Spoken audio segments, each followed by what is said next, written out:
Caitlin Clark planted her feet in the paint and refused to give an inch.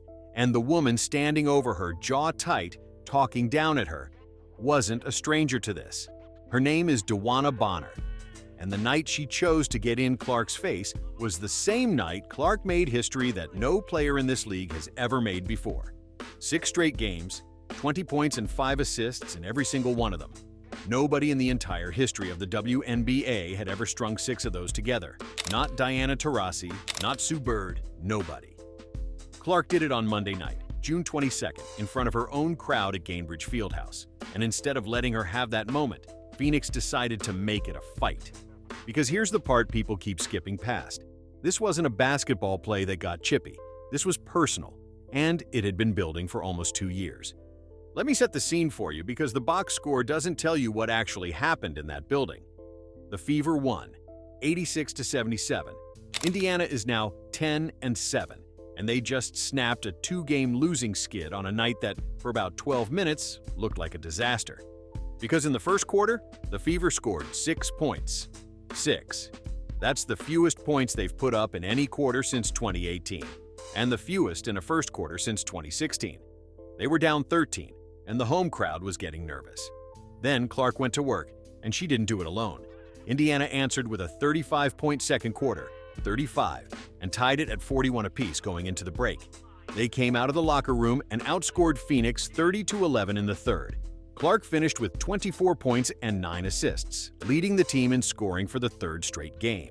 Kelsey Mitchell poured in 22 more. By the fourth quarter, this thing was over as a basketball game. Indiana led by 19, 73-54, with just under 8 minutes to play. A comeback from down 13 turned into a 19-point lead, and the building was finally exhaling. And that's exactly when it stopped being about basketball. Clark and Bonner got tangled up in the paint, both of them fighting for position, the way players do 100 times a game. Clark got whistled for a foul, her 4th of the night. Normal stuff. But after the whistle, the two of them started exchanging words, and it escalated fast. Clark clapped. That's it. She clapped toward the Mercury bench, and the officials hit her with a technical, her 5th technical of the season. She was not happy about it. Listen to how she put it afterward. She said, and I'm quoting her here, "I got a technical for clapping, so we should all just go on the calendar now and pick a game that I'm going to be suspended for." She's talking about the suspension rule. Pile up enough technicals in a season and you sit. Clark is staring down that math because she clapped her hands. That should tell you the temperature in that building. A team up 19, a star who just made history, and the officials are reaching for technicals because a player clapped her hands. This wasn't a close game where tempers run hot down the stretch and emotions get the better of everyone. Indiana was cruising. There was no competitive reason for any of this to boil over. It boiled over anyway, which tells you it was never really about the scoreboard. Then Sophie Cunningham stepped in. She pointed at Bonner. Bonner pointed right back. Both of them picked up technicals for the finger-pointing standoff. And while that was happening, Alyssa Thomas came charging in to back up her teammate, and Maisha Hines-Allen came in for Indiana and shoved Bonner. That shove was Hines-Allen's 2nd technical of the night, which means an automatic ejection. She got tossed. By the time the officials sorted it all out, the fourth quarter had produced a wave of technical fouls and an ejection in a game the home team was already winning by 19. Players from both teams had to be separated. On the night Caitlin Clark made WNBA history, the story coming out of the arena wasn't the record, it was the brawl. So let's talk about why DeWanna Bonner specifically, because this is where it stops looking like a one-night thing and starts looking like a pattern. This isn't the first time Bonner has gone at Caitlin Clark, and it isn't the second. Go back to the 2024 playoffs. Bonner was with the Connecticut Sun, and that series against Indiana got physical. Shoves, swipes, the kind of postseason contact that leaves a mark on a rookie. That was the first chapter. Then there's the Christine Brennan story. After a 2024 incident where Clark took contact to the face from Dejanay Carrington, Bonner went out of her way to defend her teammate. She walked up to the journalist Christine Brennan and told her, "You disrespected my teammate." That moment got dragged back into the spotlight recently when Brennan's book On Her Game came out. Now, to be precise about this, because it matters, Bonner wasn't the player who made the contact on that play. She was the one who came to defend the person who did, and who went after the reporter asking about it. But the through line is the same. When it comes to Caitlin Clark, Bonner has consistently been on the other side of the line. And then there's the part that gives all of this its edge, because DeWanna Bonner started this season, this very season, on the Indiana Fever. Think about that for a second. She was Clark's teammate. She signed with Indiana to play alongside the most talked-about player in the sport.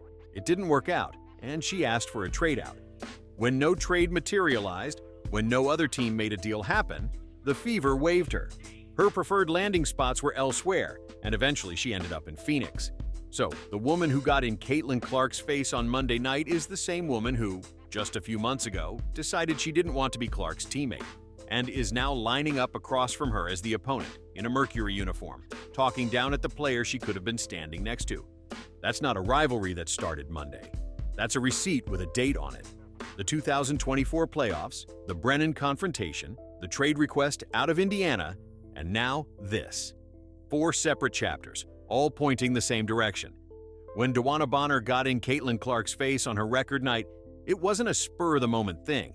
It was the latest entry in a story these two have been writing for almost 2 years. Now here's the part the angry corners of the internet got wrong, and I want to be careful with it. There's a version of this story floating around that has Bonner taking a swing at Clark. That did not happen, and no reporter who was in that building has confirmed it. What happened was a tangle in the paint. Words exchanged, a clap, a finger point, and a scrum that pulled in teammates from both sides. That's the verified sequence. Everything past that is somebody's imagination doing the talking. We don't deal in that here. But here's what's true, and what actually matters about this night. For most of Caitlin Clark's young career, she's been the one absorbing all of this alone. The hits, the hard fouls, the trash talk, the games where it felt like the whole league had decided she was a target, and her own bench just watched it happen. That's been the quiet, frustrating subplot of her time in this league. Monday was different. Monday, she wasn't alone. When it went sideways, Sophie Cunningham didn't back down from Bonner. She pointed right back at her. When it turned physical, Hines-Allen put her body between her teammate and the other side and got herself ejected doing it. Those two didn't get tossed and fined for nothing.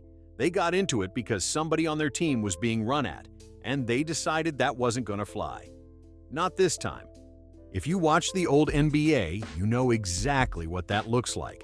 The teams that won in the rough eras, the ones that protected their franchise player like it was a job description, those teams had somebody who'd stand up when the star got pushed. That's the energy that showed up for Clark on Monday night. Not thugs, not a riot. Teammates who decided their best player wasn't going to get bullied on the night she made history. That's the real story underneath all the technicals. Caitlin Clark finally has people in that jersey who will go to the wall for her, and it cost them something to do it. A technical apiece for Cunningham, an ejection for Hines-Allen, fines almost certainly on the way. They paid that price on purpose. Ask any longtime Fever fan what they've wanted to see for 2 years, and it's exactly this. Somebody on her own bench refusing to let her stand out there by herself. And the timing of all this is what makes it dangerous, because they run it back in 48 hours. Wednesday night, the Fever and the Mercury meet again. Same building, same crowd, same 2 teams that just spent a 4th quarter trading technicals and shoves. Bonner will be there. Thomas will be there. Cunningham and Hines-Allen will be there. And Caitlin Clark, who just set a record she had to fight through a brawl to celebrate, will be standing in that paint again. Everybody is watching this one now. A regular June game between 2 teams just turned into the most anticipated rematch of the month, and it's happening before the bruises from the first one have even faded.